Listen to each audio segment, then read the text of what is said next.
ADSR Pro.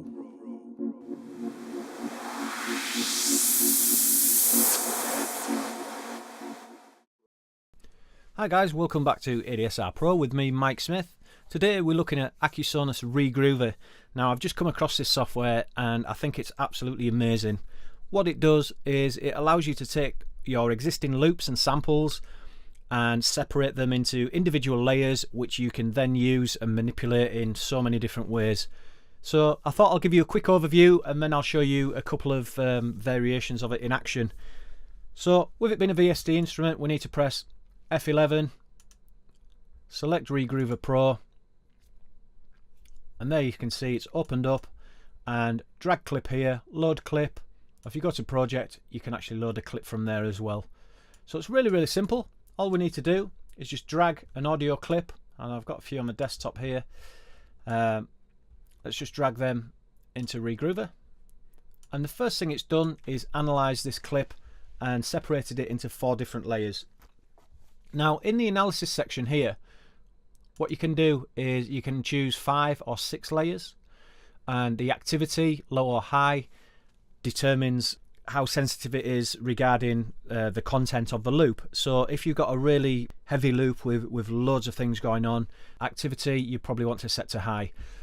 What I'd do is recommend just messing around with the different levels and see what works best for you or for the particular loop that you're using. In this case, I'll just leave it as standard, and let's just listen to each individual layer. So some shuffly percussion.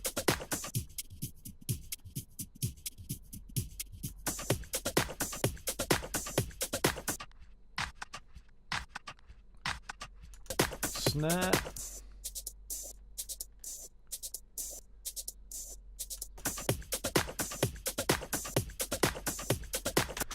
Okay, so let's edit this a little bit here. What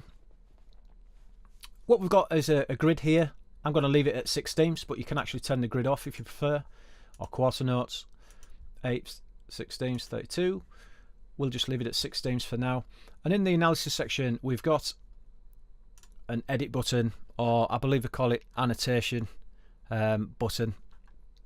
And what you can do with that basically is once it's active, you can then manipulate these loops. So what we're going to do is we're going to select the kick there and the kick there, and we're going to bounce it onto this layer 1. So what I'm going to do is I'm going to lock layer 3 and 4 off. So these 2 highlighted areas now will bounce up to here. So if we press split again, that's now bounced up.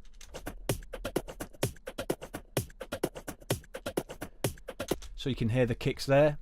And let's manipulate further.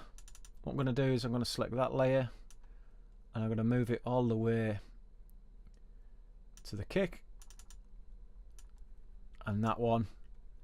So all of this area now is going to bounce down to this track here. So if we press split, so now we've got the kicks, we've got some percussion there.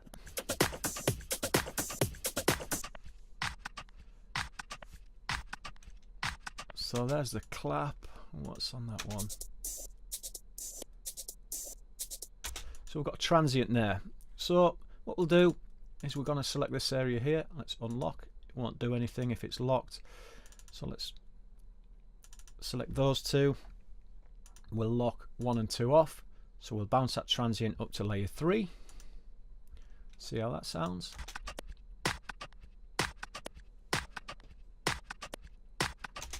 So that's good. Now let's do everything in between.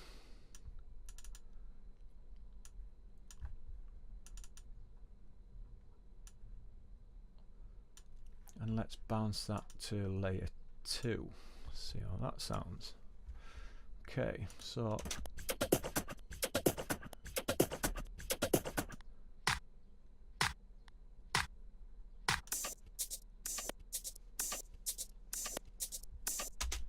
bit of a transient of a kick there by the sounds of it. So let's unlock.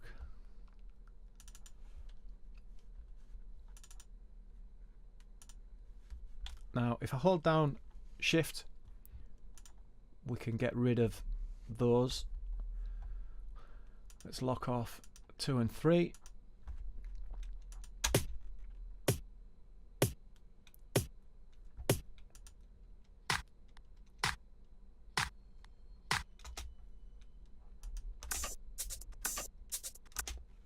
And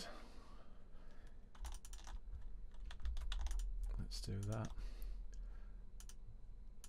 And let's lock off 1 and 2. We'll bounce that transient up onto the snare.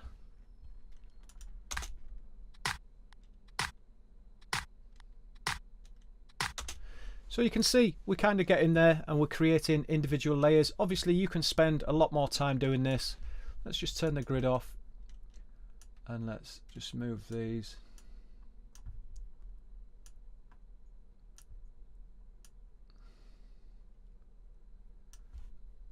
And let's bounce that down to 4.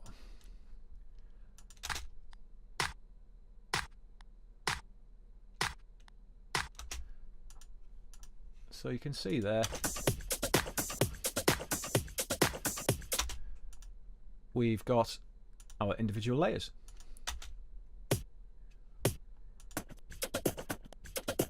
Now really it's up to you to spend a lot more time and get it perfect, but you can see straight away we can isolate the kick drum out of that loop. So we could extract that, or when we export it, export everything but the kick layer, and re-import it back into our DAW of choice. So therefore replacing the kick drum, so you can have a really groovy loop replacing some of the elements with your own elements. So instantly, for me, that's absolute genius. And export wise, again, we can select layers. I've already created a folder here, click OK, and that's instantly exported them, which we can then import back into our DAW. Really, really clever. Fantastic piece of kit, but that isn't it. What that is touching the surface. So what else can we do? Well, because this is triggered via MIDI, what we can do now, I'm holding down C3 on my keyboard. You can see it's marked here, look, C3, and I'm playing the kick loop. C sharp plays that loop, D3, D sharp 3. So we can create a MIDI part and we can just play the individual elements in. So you can almost rebuild a loop. So if you were starting off your track, you could maybe just start with the kick and snare, then add the hats. Stunning, really, really clever. But not just that, we can also do, let's come out of this edit mode here. Now when we're out of edit mode, what we can do is highlight the area, same as before, by double clicking, and you can see it's gone grey. Let's just turn the grid off a little bit and just extend that out. And then if you move to the bottom, you'll see the cursor will change. That allows us then to drag it across to one of these trigger pads. And let's do the same with a few more elements. So let's just do that. I'm going to move that across a little bit, drag that across, and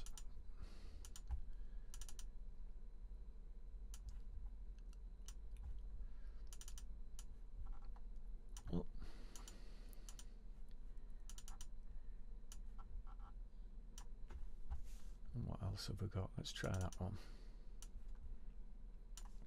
So there you go, we've got 5 samples now mapped. If I go over to the editor menu, all our samples are here.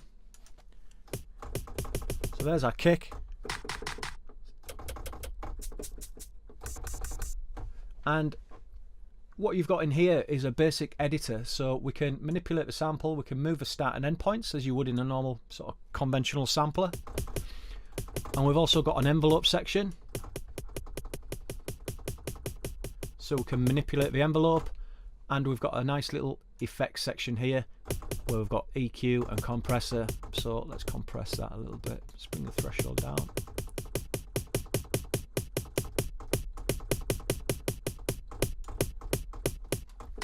Let's go on to the next one. Again, let's manipulate the start and end point.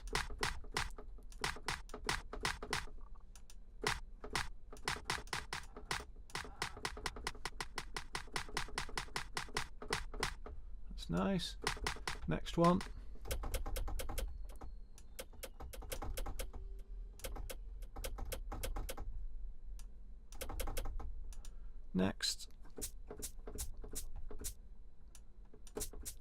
leave that as is, and our final sample.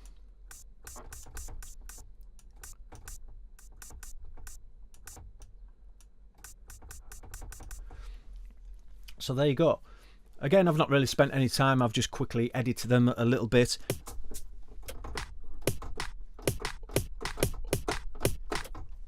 So you can see straight away, if we go back into Cubase now and create a MIDI part, we can create our own individual little loop. Let's just put this onto 16ths.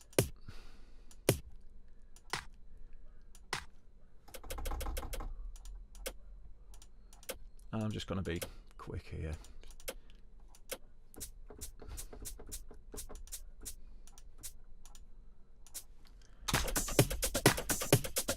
Now, let me just go back into Regroover, because what's happening there is Regroover's been triggered as well. So we'll go back to layers, stop it and take host off. It's now not synced to our DAW, and it's individually triggering these samples. Really, really cool. And we can record in.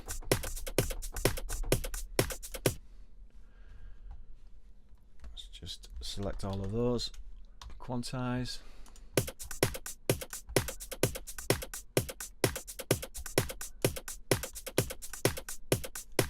So you can see there we've got a nice little loop going, completely different from the original loop, but we can add elements in from the original loop as well. Let's just draw that in.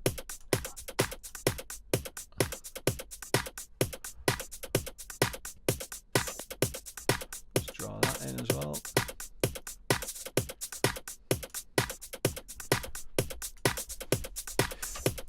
So again, if we go back into Regroover, that isn't the end of it. Oh. If we go back to the layers, what you can do, you can see the loops triggering, but what we can do is adjust these little loop points here to create some unique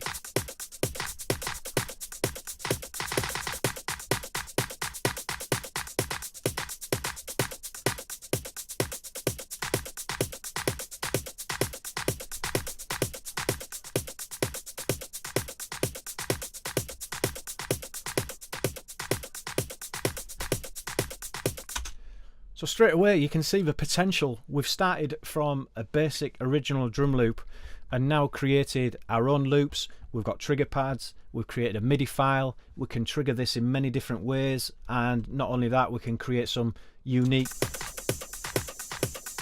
little loop points. Loops that we'd probably never ever create. So I think this is an absolutely wonderful tool. There is obviously quite a lot more to this to cover, but for this video I think that'll do it for now. If you do like what I do, please do subscribe to my channel. If you've got any questions, please do get in touch. Like I said, I'm going to be doing more videos on this, going through a similar process and explaining some more of the functions. So until next time, take care, bye bye.